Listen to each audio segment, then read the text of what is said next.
Kom ons bid saam en dan vra ons dat Here die skrif vir ons oopbreek. Heilige Gees, Here, ons bid dat U asseblief die skrif vir ons sal oopbreek vanmôre. Ons glo dat sonder U openbaring sal die skrif nie vir ons sin maak ooit nie, en daarom bid ons dat U ons sal kom voed met die brood van ewige lewe vanmôre. En Here, dat U sal spreek en ons as die dienaars luister. Amen. Gemeente, ek wil julle net so 'n kort inleiding gee. Julle het gesien die postertjie wat ons gister gedeel het, wat jy op jou foon gehad het, was so 'n uitbeelding van die hele lewe eintlik, die momente in die kerk waar jy verbonde sluit, en ons praat nou al vir eintlik die laaste ruk nogal baie hieroor en in diepte hieroor. Maar ek wil net julle moet let, daar was 'n duisternis wat ook so aan die buitekant van die postertjie was, en ek wil net hê jy moet weet, daai poster het baie simboliek. Jasmine het baie moeite gedoen. En die gedagte gaan daaroor dat daar is dinge in hierdie lewe wat jou probeer versoek, dinge in hierdie lewe wat probeer om jou te verlei, en die beeld wat die Bybel gebruik is dat ons is 'n bruid van ons Here Jesus Christus. Julle het nou gehoor hoe ongelooflik is die verlossingswerk van ons Here Jesus Christus, dat voor die skepping van die hemel en die aarde is jou naam bespreek daar, tussen Vader, Seun en Heilige Gees. Voor die skepping van die wêreld het die Here gesê, ek gaan verlos, ek gaan uitverkies, ek gaan julle seël, en dit het ons verlede Sondag oor gepraat. Die Heilige Gees is die waarborg, die seël, dat ek en jy alles sal ontvang wat in Christus beloof is, bedoelende ook die seëninge en natuurlik die ewige lewe. Maar die ewige lewe is nie iets wat eendag aanbreek nie. Dis iets wat aanbreek die oomblik wat jy tot bekering kom, wat jy wedergebore word, dan het jy reeds dit as jou erfdeel. Kan julle die onderskeid sien tussen die Christen belydenis en ander godsdienste in die wêreld? Ander godsdienste sê, jy moet jou weg na die hemel probeer verdien. En as ons steeds 'n moontlikheid dat al lewe jy 'n goeie lewe, menslik gesproke, dat hulle godsbeeld op die einde van die dag nog steeds vir jou kan sê, jy is nie goed genoeg nie. So jy het nooit regtig sekerheid in jou gemoed oor waantoe roep die Here jou, en kan die Here vir my 'n waarborg gee dat ek is okay. En die Christen belydenis is so uniek, broer en suster, dat jy kry nie eers aan die einde van jou lewe daardie sekerheid. Met jou wedergeboorte word dit reeds oor jou uitgespreek. Julle het dit nou gehoor in die Heidelberg Katekismes. Dat wanneer die Here na jou kyk, sien hy Christus se verdienste aan die kruis. Christus se geregtigheid beklee my en jou. Ek staan nooit voor God met 'n geregtigheid van my eie nie. Dan wat sê die Katekismes oor my skuld? Wat doen ek met dit? Ek maak dit elke dag nog groter. Ek dra elke dag by tot daardie skuld. So jy kan vandag, hier soos wat jy sit, weet, in ons Here Jesus Christus is daar sekerheid. Daar's 'n erfdeel wat vir jou afgemeet is, Psalm 16. Dis gewaarborg deur die Heilige Gees. En daarom praat ons vanmôre oor nou wat. As al hierdie wonderlike dinge so in die Bybel aan my en jou geopenbaar word, dan wat? Dan moet dit tog 'n reaksie uit ons uitkry. En sê, Here, wat moet ek doen? Ek dink so aan Petrus se eerste preek, na die uitsorting van die Heilige Gees, en daar waar 3000 mense op bekering kom, vra hulle van Petrus, wat moet ons doen? En dan sê, bekeer julle, en laat julle doop. En dan leer ons julle al die dinge wat julle moet onderhou. So met dit in gedagte, kom ons nou na Kolossense toe. Die konteks van Kolossense is dat Paulus skryf van hierdie gemeente om vir hulle te sê, daar's mense in julle midde wat julle gaan probeer verlei. Wat jou hierdie wonderlike evangelie boodskap, hierdie vryheid in die Here Jesus Christus gaan afwater, om te sê jy is eintlik net gered as jy sekere Joodse gebruike nakom, aan die een kant. Aan die ander kant is die evangelie eintlik lagwekkend. Man wil jy regtig vir my sê, God het mens geword en hy toegelaat dat sy skepping hom kruisig. Dis vir ons lagwekkend, die filosofie van die dag. En ek wil net hê julle moet hoor, beide daardie realiteite is vandag net so gesond en aan die beweeg in die kerk as nog ooit tevore. Nog ooit tevore. En dis die konteks waarbinne Paulus dan skryf. So hoor wat sê hy vir hulle. Vers 1. Hy sê, ek wil hê julle moet weet hoe sterk ek my beywer vir julle en vir die gelowiges in Laodicea en vir al die ander wat my ook nog nie persoonlik gesien het nie. My doel daarmee is dat hulle bemoedig moet word. Hulle moet met liefde aan mekaar verbind wees en saam strewe na diep en volledige insig, sodat hulle God se geheimenis kan ken. En hierdie geheimenis is Christus, en in hom is al die verborge skatte van wysheid en kennis te vind. Ek beklemtoon dit, sodat niemand julle met valse redenasies mislei nie. Al is ek nou nie persoonlik daar nie, is ek tog in die gees by julle, en ek is bly om te sien dat julle die goeie orde handhaaf, en dat julle geloof in Christus stewig vasstaan. Nou gemeente, hier wil ek net iets kort sê oor myself. Nie om te praat oor myself, dat het gaan oor myself nie, maar oor predikante in die geheel. Dat hier is 'n verskriklike mooi roepingsteks, om te sê waarmee behoort 'n dominee homself besig te hou. En dit is 'n beywer vir die gelowiges om hulle aan die een kant soos 'n herder te beskerm teen die wolwe wat hulle wil verslind. Dis deel van 'n dominee se werk. So daarom gebruik die predikant partykeer die kansel om julle te bemoedig as die skape van ons Here Jesus Christus, om julle in te lig oor die wonderlike verlossingswerk, maar ek gebruik ook my platform om te waarsku en die wolwe weg te hou. En julle moet nie die twee verwar nie. Maar dit is 'n dominee se roeping om beide te doen. Wat is ons motief? Behoort dit te wees, sê Paulus? Ons motief daarmee is dat die gemeente bemoedig word. En dat hulle dan met liefde aan mekaar verbind sal wees, en dat hulle sal strewe na diep en volledige insig. Diepte in wat ons doen, in wat ons glo, in die dinge waarvoor ons beywer as 'n gemeenskap saam. Dat dit nie oppervlakkig is nie. Daar's diepte aan dit. Ons kan dit verwoord. Ons kan dit verduidelik. Hierdie is hoekom ons doen wat ons doen. Hierdie is ons identiteit, dis geanker in die Here Jesus Christus en daar's 'n roepingsbesef. Daarom leef ons 'n sekere manier. Kom ons gaan na vers 6 toe. Vers 6 lees ons, lewe in verbondenheid met Christus Jesus. So aangesien julle dan Christus Jesus as die Here aangeneem het, moet julle in verbondenheid met hom lewe, in hom gewortel en op hom gebou, vas in die geloof soos julle geleer is, en met dankbaarheid vervul. Pas op dat niemand julle van hom af wegvoer deur teorieë en argumente wat misleidend is nie. Dit is die dinge wat berus op die oorlewering van mense, op wettiese godsdienstige reëls en nie op Christus nie.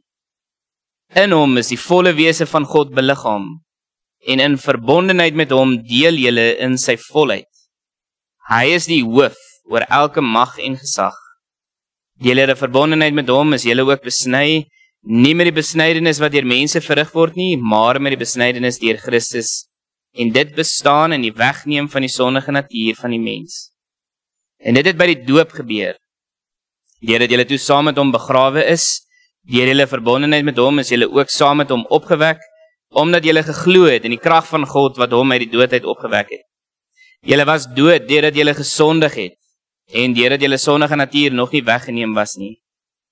God het julle egter saam met Christus lewend gemaak, deurdat hy ons al ons sondes vergewe het. Net wat as hierdie lees, wil ek net hê met in jou gedagtig, in jou geestesoog, dink oor bepaalde praktyke wat in kerke reg oor die wêreld afspeel, waar mense praat van 'n altar call, dat jy na vore moet kom en dat jy dan tot bekering kom.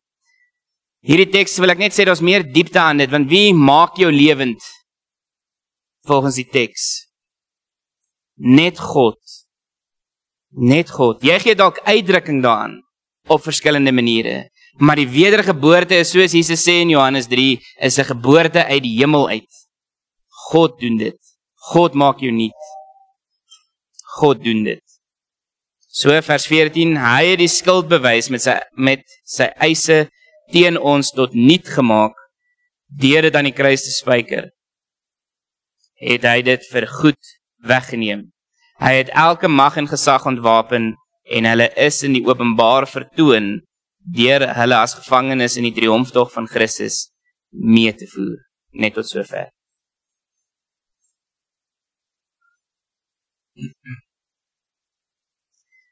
Nou gemeente, hierin wil ek net vir julle 'n paar goed sê. Eerstens, almal van ons hier teenwoordig weet hoe dit voel om verlei te word. Om versoek te word.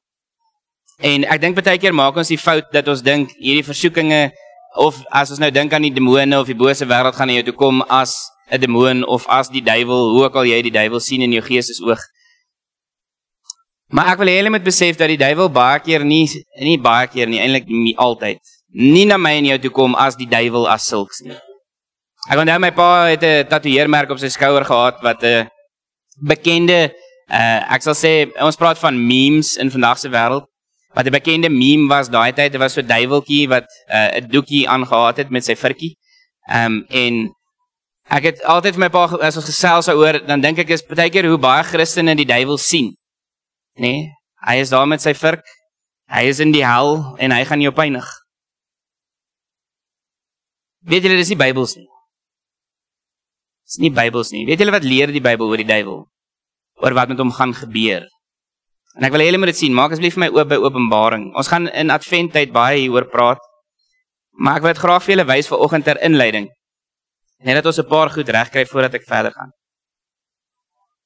Openbaring 20 vers 11, asseblief.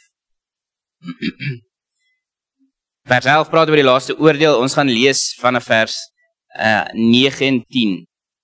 9 en 10. Openbaring 20 vers 9 sê, hulle het oor die hele oppervlakte van die aarde aangekom en die laar van die gelowiges en die geliefde stad omsingel. En toe het daar 'n vuur uit die hemel afgekom om hulle te verteer. Vers 10, die duiwel wat hulle verlei het, is in die poel van vuur en swaal gegooi. Daar waar die dier en die valse profeet ook is. En hoor nou, wat gebeur met die duiwel en met die valse profeet en die dier? Hulle sal dag en nag gepynig word tot in alle ewigheid. So gemeente, ek wil net een ding regtrek, een narratief regtrek, en dit is dat die Bybelse leer rondom die bose is nie dat die bose heers oor die hel nie. Die hel is geskape deur God. Hoekom? Om hulle te pynig, om hulle te straf. Dit is die doel. Want as jy nou gaan lees 1 Tessalonisense byvoorbeeld, wanneer daar gepraat word oor wat die hel is, en Jesus het baie daar gepraat, sê dit is 'n realiteit, 'n plek waar jy verban is uit die aangesig van God. Dan word die hel is 'n plek waar God glad nie teenwoordig is nie. Glad nie. Dit is 'n vreesaanjaende idee, maar hierin lê vir my en vir jou asseblief hoop vanmôre, dat die duiwel heers nie oor die hel nie, hy is nie die een wat koning is oor die hel of die onderwêreld of daai klas van dinge nie. Hy gaan gepynig word dag in, dag uit, tot in alle ewigheid. Dit is dis oorwinning. Daarom hoor julle as Paulus praat oor Christus se triomftog. Christus het die oorwinning behaal. Dis die eerste punt. Dis die eerste punt. Ek en jy hoef nie die duiwel te vrees nie. Asseblief hoor dit. Hoekom? Kan ek gou so vir julle vra, julle hoef my nie te antwoord nie, maar net by jouself. Is die duiwel by almal van ons besig? Dus sê julle daai vraag antwoord. Is die duiwel by almal van ons besig? Om jou te versoek, om jou te verlei, om jou seer te maak, allerhande sulke goedjies. Die duiwel persoonlik. Die antwoord daarop is nee. Is nee. Hoekom? Die duiwel is 'n engel, gewese engel. 'n Engel is nie alomteenwoordig nie. Net God is. Net God is. Die duiwel is nie alomteenwoordig nie. Met ander woorde, hy kan nie met Julian besig wees en terselfdertyd by Tannie Zanet hulle kuier. Hy's of by my of daar. En ek dink, as ek eerlik is met julle, dink ek die duiwel hou hom veel meer besig met groot politieke leiers as wat hy worry oor my. Of jou.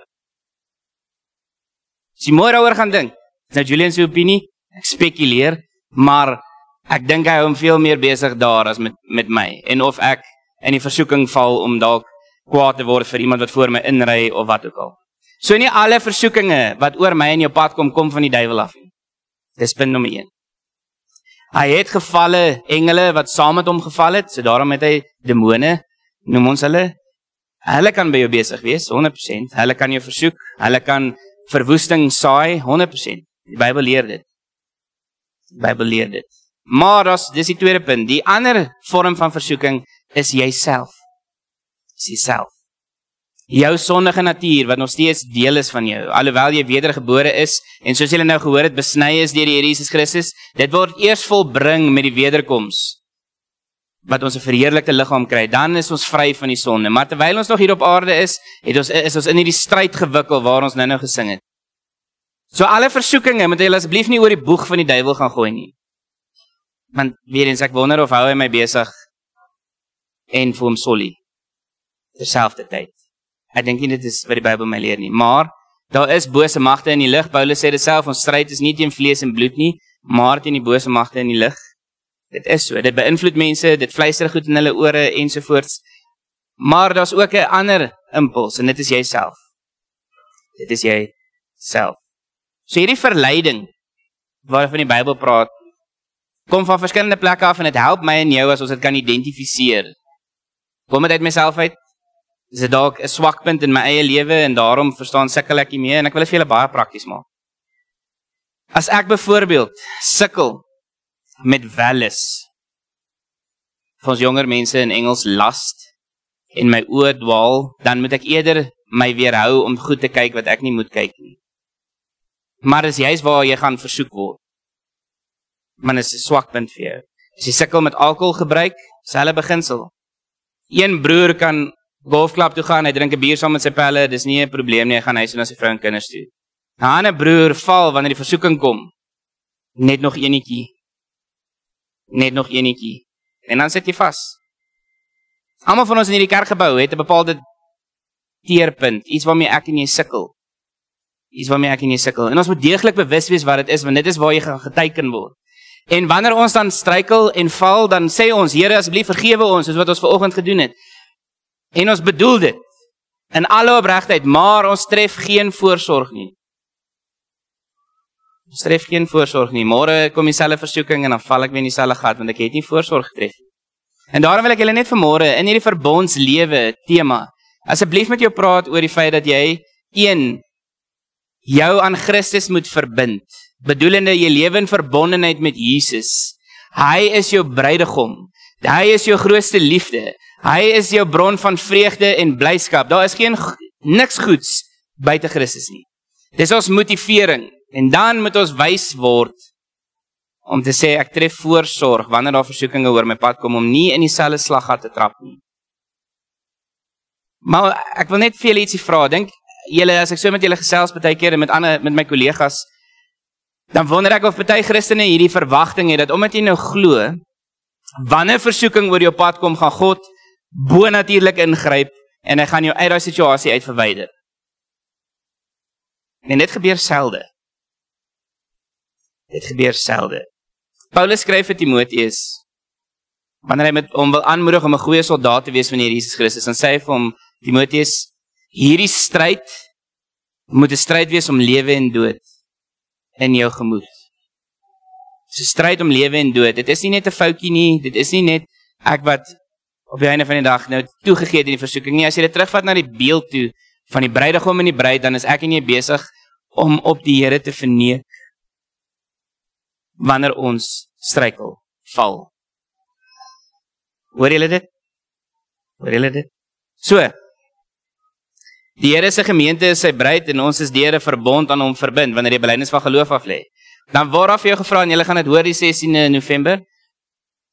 Bely jy voor God en sy gemeente dat die Here Jesus jou verlosser is en dat jy hom liefhet? Dat jy hom liefhet. Dis wat jy bely. Is hy die liefde van jou lewe? Dis eintlik die vraag. Want hy het ons met sy bloed vrygekoop en hom toe aan ons gewy. Jy is my eiendom. So, ek wil net vir julle so 'n verbondsperspektief gee oor hierdie huwelik is punt 1, dat Christus is die volheid van God. Ek wil net jy moet hoor, die bruidegom is nie arm nie, of hy doen dinge halfpad nie. Ons Here Jesus Christus, ons bruidegom, kan vir sy bruid sorg volkome.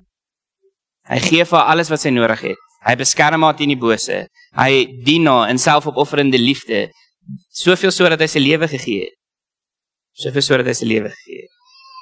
Hy het alles en hy kan sy bruid volkome versorg. En daarom, wanneer ek en jy na ander goed gaan soek, ander filosofieë, ander opinies as Jesus self, dan is ons besig om eintlik vir Jesus te sê, jy is nie goed genoeg nie. En ek wil hê julle moet daaraan gaan dink. Is dit wat ek doen? Is dit wat ek verkondig in my doen en late, my prioriteitslys, my tyd, my beursie, al daai klas van dinge? Het ek dalk my ore uitgeleen vir 'n minnaar wat my verlei? Weg van Jesus af. Kom ons gaan na vers 6 tot 8 toe. Kolossense 2 vers 6 tot 8. Ek wil net so 'n paar minute hier stil staan en dan ietsie met julle deel rondom dit. Vers 6 sê, aangesien julle dan Christus Jesus as Here aangeneem het, moet julle in verbondenheid met hom lewe. Hoor julle die terminologie? Hierdie is baie belangrik. Ons neem nie net Jesus aan as verlosser en saligmaker nie. Hy is nie net die een wat jou verlos en jou vryspreek nie, hy is ook jou Here. Dit beteken, per implikasie, as hy vir ons bevele gee, en ons vra om sekere goed te doen, dan verwag hy gehoorsaamheid. Jesus sê dit self in Johannes Evangelie, wanneer hy sê, hoe die wêreld sal weet dat julle my liefhet, is wanneer julle doen wat ek vir julle sê. Wanneer julle doen wat ek vir julle sê. So ons moet hom ook as Here aanneem. En dan moet ons in verbondenheid, in verhouding met hom lewe. In hom gewortel, in hom gebou, vas in die geloof, soos ons geleer is. En met dankbaarheid vervul. Vers 8, pas op dat niemand julle van hom af wegvoer, deur teorieë en argumente wat misleidend is nie. Maar dit is dinge wat berus op die oorlewering van mense, op wettiese, godsdienstige reëls, en nie op Christus self nie. Nou, ek het net so 3 voorbeelde saamgebring wat Paulus hiervan praat.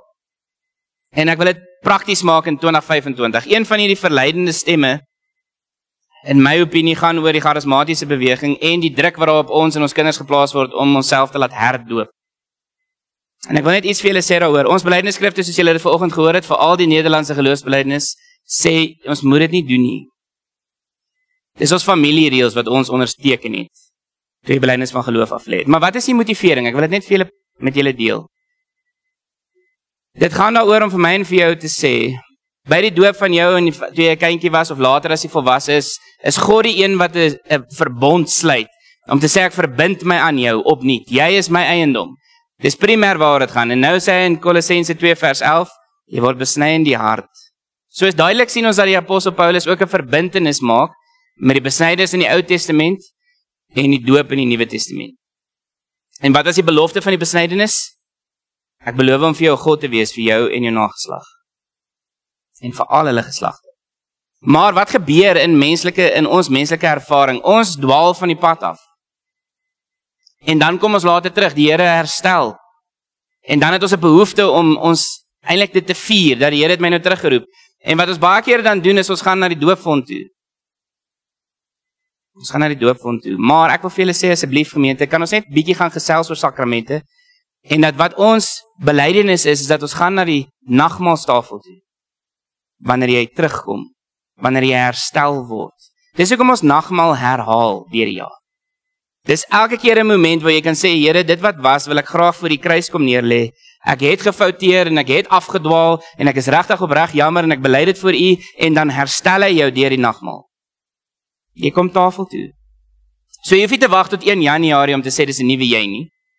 Jy kan elke kwartaal kry 'n geleentheid om te sê, nuwe ek, nuwe kwartaal, die Here stap 'n pad saam met my. Moenie laat mense julle mislei deur vir jou te sê jou doop is ongeldig nie. Asseblief. Asseblief. Of die doop van jou kinders is ongeldig nie. Maar tree in gesprek om te sê sakramente is belangrik. Luther en Calvin het nie noodwendig saamgestem oor die sakramente nie. Daarom het jy 'n Literaanse kerk en ons, weet jy of julle dit weet nie, maar onthou ons vier einde van die maand hervorming Sondag, ons protestantse tradisie. Sakramente is belangrik. En dis hoekom kerke verskil daaroor. Vir jong mense in reg oor die land gebeur dit, waaraf ons jong mense gesê, die doop van jou kinderjare beteken niks nie, want jy moet self kies. Jy moet self kies. En dan moet jy jouself laat herdoop. Anders is jy nie regtig 'n Christen nie. Ek onthou op skool was daar 'n meneer gewees wat uit die NG Kerk uit oorgaan het na 'n ander kerk toe, en toe begin hy so 'n Bybelstudiegroep elke maandagoggend, en hy het my en 'n paar van my vriende genooi om dit by te woon. En al waarop hy gehamer het was om vir ons wat in die gereformeerde tradisie is te sê, ons doop tel nie en ek kan nie die Heilige Gees ontvang as ek nie groot gedoop is nie. En nou kan jy dink, wat doen dit aan 'n kind? Toe gaan ons VSSV kamp toe, meneer gaan saam, daar is omtrent 120 kinders van graad 8 tot graad 11 en sê dieselfde vir hulle. En ek het 'n label gehad, daai tyd al, dat ek is die dominee, en of ek wil 'n dominee word, so dan kom hulle in hulle onsekerheid en sê, Julian, het my ouers 'n fout gemaak toe hulle my gedoop het. Maar dit was nou eintlik niks met my uit te waai nie, so hulle my eintlik ontneem van iets. En julle hoor hoe diep raak dit, dat dit is nie eenvoudige goed nie. Ons moet regtig as ouers met ons kinders engage hieroor. En daarom is daar 'n roeping op julle wat nou nog jong kinders het, julle moet asseblief met julle kinders praat oor hoekom is hulle gedoop. Hoekom is hulle gedoop? Dis belangrik. Dis belangrik. Want die bruid van ons Here Jesus Christus, julle moet onthou as bruid, die doop is God se seël van sy troue beloftes. Nie my en jou prestasies nie. Jy wat op bekering kom is God se prestasie, nie my en jou prestasie. Wil jy die verskillende aksent? OK? Tweede een is voorspoedsteologie. Voorspoedsteologie. Wat vir ons wêreldwyd in een van die grootste kerke in Afrika, ek gaan nou nie die naam noem nie, want julle sal dadelik weet, dit gaan oor die beginsel. As mense hierdie ding preek, ongeag wie hulle is, dan moet jy dadelik voel, joh, wat is hier aan die gang? Waar mense elke jaar vir jou sê, elke erediens vir jou sê, the best is yet to come. The best you now. Is klomp boeke op jou inkom te koop. Die beste jy nou. Gemeente, al wanneer jy die beste jy is, nou, in hierdie lewe, is as jy hel toe gaan. Hoor julle dit? Dan is jy nou die beste weergawe van jouself. Bybelse perspektief is ek word verheerlik aan die einde van die storie. Kry ek 'n verheerlikte liggaam, word ek heeltemal bevry van die sonde. Maar in Christus stap ek nou 'n pad en ek het 'n stryd wat ek moet stry teen die bose. In myself en bose invloede van buite. Maak dit vir sin? So moenie laat mense julle verlei deur vir jou te sê as jy glo, dan gaan jy ryk word nie. En jy gaan gesondheid beleef altyd nie. En jy gaan suksesvol wees nie. Wil die Here jou seën? Absoluut. Maar is rykdom en gesondheid en nou goed altyd goed vir 'n mens? Dis 'n dieper vraag. Dis 'n dieper vraag. Dis 'n verleiding van 'n ander bruidegom, 'n ander minnaar, 'n vals Messias. Christus beloof nooit vir my en vir jou gemak in hierdie lewe nie. Inteendeel, hy beloof dat ek en jy dit swaar sal hê in hierdie lewe. Want die wêreld gaan jou haat. Laaste een. Gaan oor filosofie en kritiese modelle. En hierdie is net eenvoudig. Universiteite leer vir my en vir jou en vir ons jong mense dat die Bybel is onbetroubaar. Dis 'n gespreksgenoot in gesprek met ander goed. En Paulus sê in Christus is die volle skatte van wysheid te vind. Alles. En hy sê nie dat die Bybel 'n biologie handboek is nie. Julle moet my nie verkeerd verstaan vanoggend nie. Die Bybel is nie 'n biologie handboek nie. En ons moet biologie gaan studeer om met groter verwondering voor God te staan. Maar wanneer mense uitsprake lewer om te sê daar's geen God nie, en ons het uit niks uit het ons ontwikkel nie, dan moet jou ore spits en sê, julle vat dit te ver. Julle vat dit te ver. In afsluiting, waarheid is nie vir 'n Christen 'n konsep nie. Waarheid in vandag se samelewing is, jy het jou waarheid, ek het my waarheid, maar vir die gelowige, vir die bruid van ons Here Jesus Christus is waarheid te vind in 'n persoon, en dit is te vind in ons Here Jesus Christus. Hy is die weg, die waarheid en die lewe. Moenie asseblief julle ore uitleen vir minnaars wat julle wil verlei nie. Dis my pleidooi. Julle is die bruid van die Here Jesus Christus. Julle moet getrou wees aan die Here Jesus Christus. Dit is ons roeping. So wanneer ons praat oor 'n verbondslewe, waar ons klomp verbonde sluit met mekaar, as ek 'n dienskontrak met jou teken, as ek saam met jou besigheid doen, wanneer jy voor die kansel kom saam belydenis van geloof aflê, jou kinders doop en trou eendag as die Here wil en al daai goed doen, is alles deur trek met voor God en sy gemeente. Voor God en sy gemeente. 'n bruid wat haar aan haar man verbind, kan nie elke nuwe minnaar volg wat oor haar pad kom nie. En wat aan haar aandag gee nie. Sy behoort aan die Here Jesus Christus alleen. So gemeente, asseblief hoor, ons is die Here se verbondsvolk. Ons is sy bruid. En hy vra van ons om afgesonder te lewe vir hom, getrou aan hom. Die Bybel is die finale standaard. En elke liewe stem wat jy hoor, sê Paulus in 1 Tessalonisense, beproef alles. Maar, bou die goeie. Dit beteken nie gaan eksperimenteer met 'n klomp goed nie. Jong mense, dis nie wat dit beteken nie. Dit sê wanneer hierdie stemme kom, hierdie versoekinge kom, gaan toets dit aan die woord. En as die woord nie daarmee saamstem nie, dan lewe jy afgesonder. Dis wat dit beteken. En ek droom daarvan dat Groblersdal gemeente so 'n gemeente sal wees wat sê ons is nie oop vir ander minnaars wat ons gaan probeer verlei nie. Ons trou, ons liefde, ons vreugde is Christus in. En sy na alleen. Kom ons bid saam.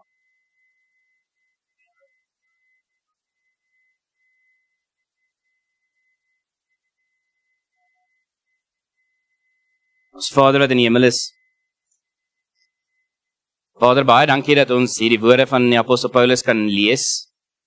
In 'n konteks wat ons baie keer dink is so ver verwyder van ons, maar soos wat ons deur dit gaan en daaroor dink, kom ons maar agter dat die mens, soos die prediker sê, is maar altyd dieselfde.